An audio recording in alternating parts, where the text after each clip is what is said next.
Hello friends, welcome back to my YouTube channel the silver line edge. आज अगर आप मेरे इस वीडियो को देख रहे हैं, इट मीन्स आप यूट्यूब पे कहीं ना कहीं रेंको चार्ट से रिलेटेड एक ऐसी स्ट्रैटेजी ढूंढ रहे हैं जो कि इंडियन मार्केट में स्पेशली निफ्टी 50 में या सेंसेक्स में बिल्कुल परफेक्ट काम करता हो और जिसको ट्रेड करते हुए एक आप कंसिस्टेंट मनी जनरेट कर सकें ऑन अ मंथली बेसिस। तो आप बिल्कुल सही जगह पे आए हैं। ये जो चैनल मैंने बनाया है, इस पे मैंने एक अपनी स्ट्रैटेजी डेवलप की है जो Renko based RSI divergence setup है, जिसमें आपको डेली बेसिस पे निफ्टी 50 में एंड सेंसेक्स में बिल्कुल परफेक्ट ट्रेड्स मिलता है।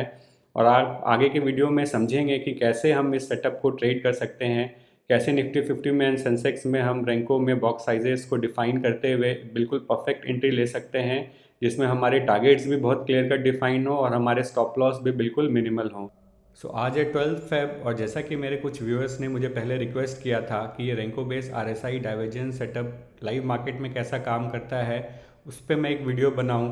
तो क्योंकि मैं लाइव नहीं आता हूं और इसको लाइव मार्केट में दिखाना पॉसिबल नहीं है मेरे लिए, इसलिए मैं जब भी इस सेटअप को ट्रेड लेता हूं या अपने एक पर्टिकुलर फिक्स रिस्क रिवॉर्ड वाले टेबल को फॉलो करते हुए, तो मैं उसकी एक वीडियो बनाता हूं और उस पर डेली बेसिस पे जो भी पीएनएल है, चाहे वो विन हो या लॉसेज हो, वो मैं आपको दिखाता हूँ। तो आज इस रेंको बेस आरएसआई डाइवर्जेंस पे जो भी सेटअप बना था, उस पर जो भी मैंने ट्रेड लिया था, उसके पीएनएल का स्क्रीनशॉट मैंने यहाँ पे अपने स्क्रीन पे लगा दिया है। तो इस पर्टिकुलर ट्रेड को लेने का क्या रूल था, हमने किस बेसिस पे क्या प्राइस एक्शंस को देखते हुए इस सेटअप को ट्रेड किया था, वो सारी चीज़ें मैं आपको आगे वीडियो में एक्सप्लेन करूँगा।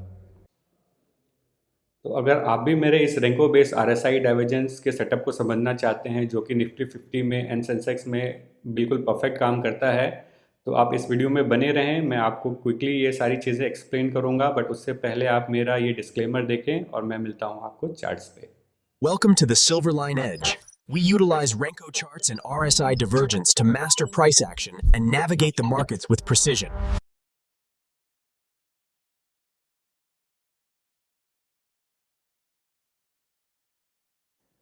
सो फ्रेंड्स, जैसे कि आप देख सकते हैं, ये निफ्टी 50 का चार्ट्स है। आज 12 फेब है। 12 फेब का चार्ट मैंने लगा रखा है और जिन्होंने मेरा पहले वीडियो देख रखा है, उस पर मैंने क्लियर कट बताया हुआ है कि निफ्टी 50 में आपको रैंको का बॉक्स साइज़ 5.2 रखना है। बॉक्स साइज़ असाइनमेंट मेथड जो है आपको ट्रेडिशनल में रखना है एंड सोर्स क्लोज पे रखना है और आपको विक यूज़ नहीं करना है। तो ये डिफ़ॉल्ट सेटिंग आप इस पे लगाएंगे ट्रेडिशनल तरीके से, और एक इंडिकेटर आप इसमें प्लॉट करेंगे जो कि है आरएसआई, रिलेटिव स्ट्रेंथ इंडेक्स। आप अपने इस पे इंडिकेटर वाले सेक्शन पे जाके जैसे आरएसआई लिखेंगे, उसमें आप देखेंगे जो डिफ़ॉल्ट वाला है उसको आप लगा लेंगे चार्ट पे, और इसमें कोई चेंजेस नहीं करना है। मैंने डिफ़ॉल्ट सेटिंग को एज इट इज़ रखा है, बस मैंने थोड़े कलर्स चेंज किए हैं ताकि विजुअली आपको बेटर दिखाई दे चार्ट्स। तो इसमें जो हमारा कॉन्सेप्ट है रेंको बेस आरएसआई डाइवर्जेंस का, वो बहुत ही सिंपल है। जब भी मार्केट 30 के नीचे ओवरसोल्ड जोन में जाए या 70 के ऊपर ओवरबॉट जोन में जाए, तो हम अलर्ट हो जाते हैं और ओवरबॉट या ओवरसोल्ड में जाने के बाद हम प्राइस एक्शंस को देखते हुए इसे ट्रेड लेते हैं। हम वेट करते हैं कि ओवरबॉट ओवरसोल्ड में जाने के बाद जब भी मार्केट अपना चेंज ऑफ कैरेक्टर करे या अपना मार्केट स्ट्रक्चर शिफ्ट करे, उसके बाद हम ट्रेड लेते हैं। तो जैसे आप देखेंगे, मार्केट आज ओपन होते ही ऑल्दो एक गैप डाउन हुआ था। आप कैंडलस्टिक में देखेंगे मार्केट ने एक गैप डाउन किया हुआ था। तो इसमें आप कुछ लेवल्स हैं जो क्लियरली पहले से मैंने मार्क कर रखे हैं। आप देखेंगे प्रीवियस डे लो का मार्क था, मैंने लेवल मार्क किया हुआ था। मंडे क्लोज मार्क किया हुआ है और एक रिसेंट स्विंग लो था। यहाँ पे लिक्विडिटी का एक इम्पॉर्टेंट जोन था क्योंकि मार्केट आज फर्स्ट लो बिल्कुल उसी के आसपास लगाया था, तो मैंने इस लेवल को भी मार्क कर रखा था।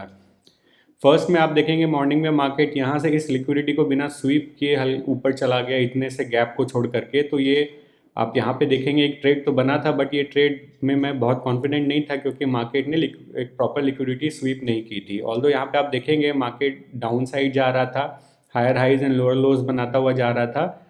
और मार्केट में आप आरएसआई में देखेंगे ऑलरेडी वह ओवरसोल्ड जोन में चला गया था, 30 से नीचे चला गया था। और क्विकली मैं आपको चार्ट पे शो करूं कि मार्केट यहाँ पे देखेंगे लोअर लोज बना रहा है, लेकिन आरएसआई में आप क्लियर कट देखेंगे कि मार्केट ने हायर लोज बनाने शुरू कर दिए थे। तो यहाँ पे क्लियर कट डाइवर्जेंस हमारे को दिख गया था कि यहाँ से हो सकता है कि मोमेंटम में शिफ्ट हो और मार्केट में उतनी स्ट्रेंथ नहीं बची, हो सकता है यहाँ से रिवर्सल आए। बट सिर्फ डाइवर्जेंस के बेसिस पे हम ट्रेड नहीं लेते हैं अपोजिट डायरेक्शन का। हम वेट करते हैं कि इस डाइवर्जेंस के बाद जब भी मार्केट स्ट्रक्चर शिफ्ट हो, जब ये डाइवर्जेंस बना, तो हम रिसेंट स्विंग हाई देखेंगे कि कौन सा है। तो ये लेवल रिसेंट स्विंग हाई था। तो इस रिसेंट स्विंग हाई के ब्रेक होने पे हमारा ट्रेड बनता तो जैसे कि मैंने अपने पिछले वीडियोस में बताया है कि हम यहाँ से रिसेंट स्विंग हाई से स्विंग लो पे एक फिबोनाची टूल को लगा लेंगे, जिसकी सेटिंग मैं आपको क्विकली दिखाऊं। 0.5 एंड 0.618 का गोल्डन जोन है जिसको मैंने एक्टिवेट कर रखा है, और उसके अलावा लेवल 1 2 3 4 है। 1 है आपकी एंट्री पॉइंट, 2 आपका फर्स्ट टारगेट है, 3 आपका सेकेंड टारगेट है, एंड 4th आपका थर्ड टारगेट है। तो ये 1 वाली लाइन है, आप ग्रे वाली लाइन देख सकते हैं कि इसके ऊपर हमारी एंट्री होती है। इसमें टाइम फ्रेम मैंने 5 सेकेंड का यूज़ किया हुआ है, इसमें स्पॉट प्राइस पे एंड प्रीमियम पे 1 सेकेंड का यूज़ किया है। तो आप जैसे देखेंगे कि मार्केट ने यहाँ पे इसके ऊपर ब्रेकआउट दिया इमीडिएटली, जैसे ये बॉक्स प्रिंट किया हमारी एंट्री ट्रिगर हो जाती है, और मार्केट ने 1:1 दे दिया। लेकिन ये वाला ट्रेड मैंने मॉर्निंग में नहीं लिया क्योंकि I was not very confident, क्योंकि इतने दूर से मार्केट ने इतना थोड़े से लिक्विडिटी स्वीप नहीं की और यहाँ से रिवर्स हो गया। तो इस वजह से ये मॉर्निंग ट्रेड बहुत हाई प्रोबेबिलिटी वाला नहीं था, और इसने 1:1 दे दिया, लेकिन ये ट्रेड मैंने नहीं लिया।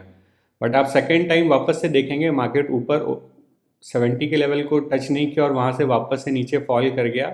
तो यहाँ पे अगर आप बड़े लेवल पे चार्ट को देखेंगे तो क्लियर से फिर से इस लेवल के नीचे आ गया मार्केट यहाँ पे, और आप यहाँ पे देखेंगे RSI में मार्केट हायर लोज बना रहा था। यहाँ market although previous swing low से काफ़ी नीचे आ गया है, लेकिन आप देखेंगे RSI में वो 30 के नीचे नहीं गया, मतलब अभी भी ये डाइवर्जेंस इंडिकेट कर रहा था।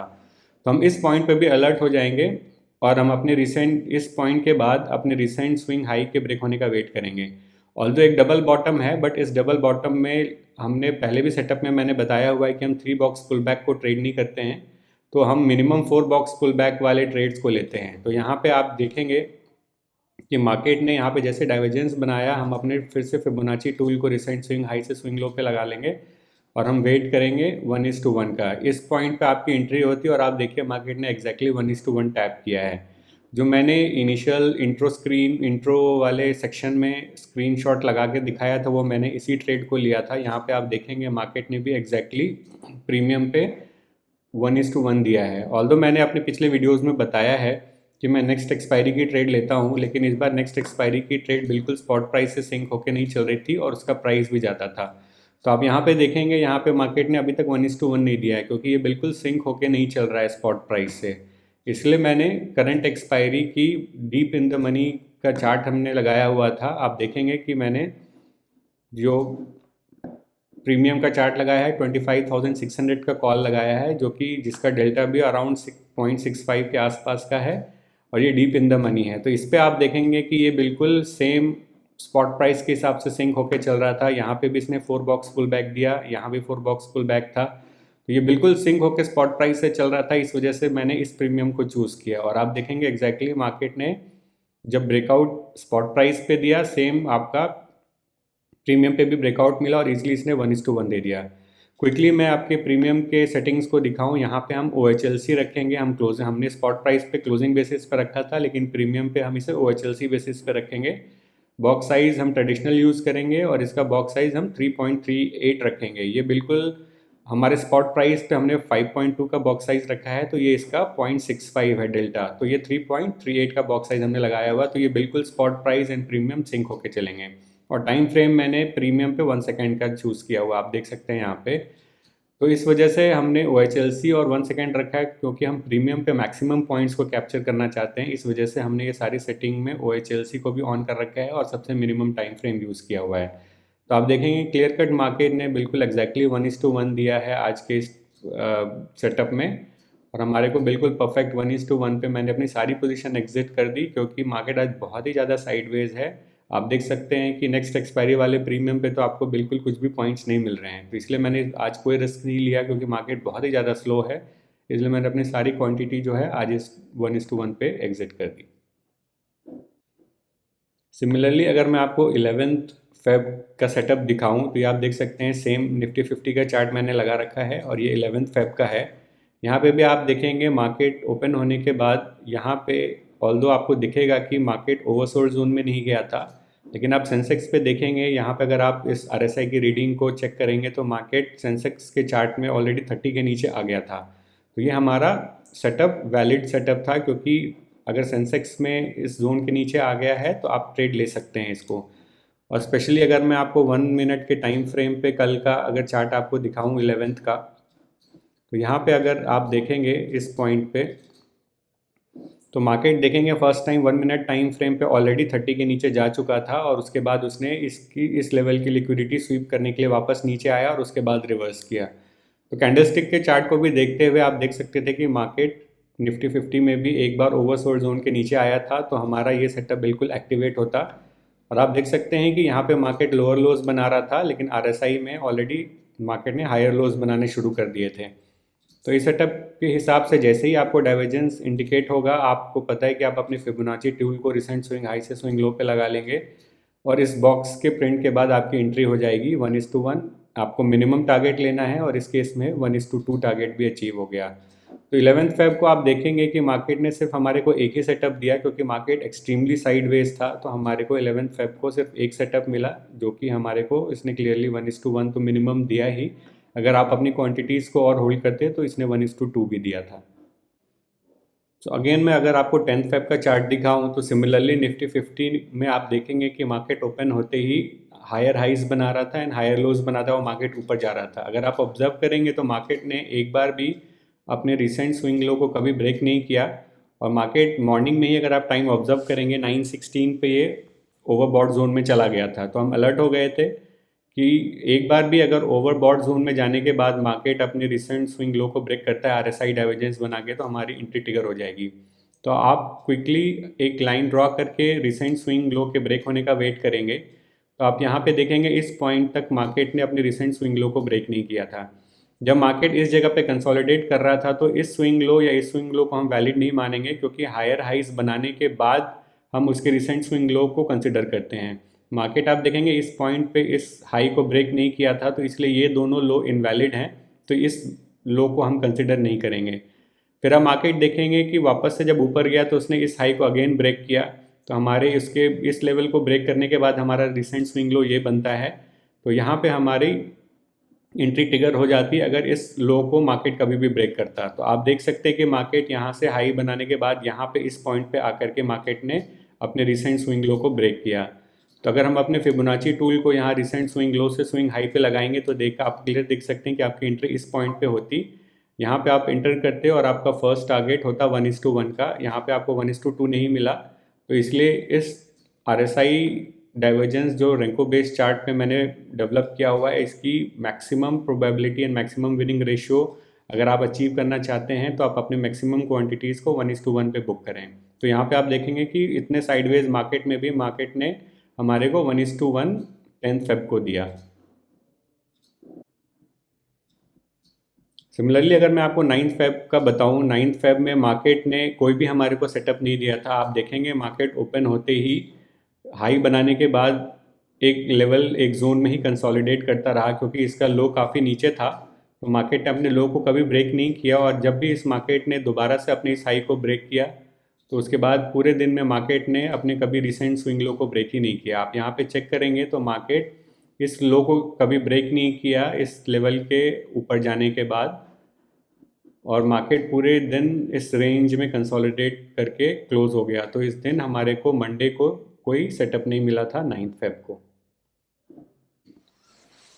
सो फ्रेंड्स, आपने देखा कि ये मेरा डेवलप किया हुआ Renko based RSI divergence setup बिल्कुल परफेक्टली काम करता है निफ्टी 50 में एंड सेंसेक्स में। इससे रिलेटेड मैंने एक बहुत ही डिटेल वीडियो बनाया हुआ है जिसमें मैंने इस सेटअप को कैसे ट्रेड करना है, इससे क्या रूल्स एंड रेगुलेशंस हैं, बॉक्स साइज कैलकुलेशन, ये सारी चीज़ें मैंने बहुत ही डिटेल में एक्सप्लेन की हुई हैं। वो वीडियो आप मेरे यूट्यूब चैनल पर जा करके प्लेलिस्ट में देख सकते हैं। इस वीडियो के एंड में भी मैंने उसका कार्ड को लगा दिया है। अगर आप वहाँ प्लेलिस्ट में नहीं ढूंढ पा रहे हैं तो आप इस वीडियो के एंड पे जो कार्ड है उसको भी क्लिक करके आप उस वीडियो को देख सकते हैं, जिस पे मैंने बहुत ही डिटेल में इसके सारे रूल एक्सप्लेन किए हैं। अगर आप वो वीडियो पूरा देख लेते हैं, वो वीडियो थोड़ा लेंथी है, 1 आवर के आसपास का वीडियो है। अगर आप उसको देखेंगे तो इस मेरे Renko based RSI divergence setup का सारा सेटअप रूल्स एंड रेगुलेशंस आपको बहुत ही क्लियर कट समझ में आ जाएगा। बट उस वीडियो को देखने के बाद भी अगर आपको कोई भी डाउट लगे इस सेटअप से रिलेटेड, अगर आपकी कोई क्वेरी हो तो आप मेरे इस वीडियो पे मुझे कमेंट करें, मैं इमीडिएटली रिस्पॉन्ड करूँगा। सो अगर आपको मेरे कंटेंट्स और मेरे इस Renko based RSI divergence setup में इंटरेस्ट है और अगर आप चाहते हैं कि ये सिमिलर वीडियोस मैं इस पे बनाता रहूं और वो वीडियोस आप तक क्विकली पहुंच सके, तो don't forget to like my channel and हो सके तो आप इस चैनल को सब्सक्राइब भी ज़रूर करें, ताकि अगर मैं नेक्स्ट कोई भी वीडियो अपलोड करूँ तो जल्द से जल्द आप तक पहुँच सके। So thank you friends for watching this video and have a nice day.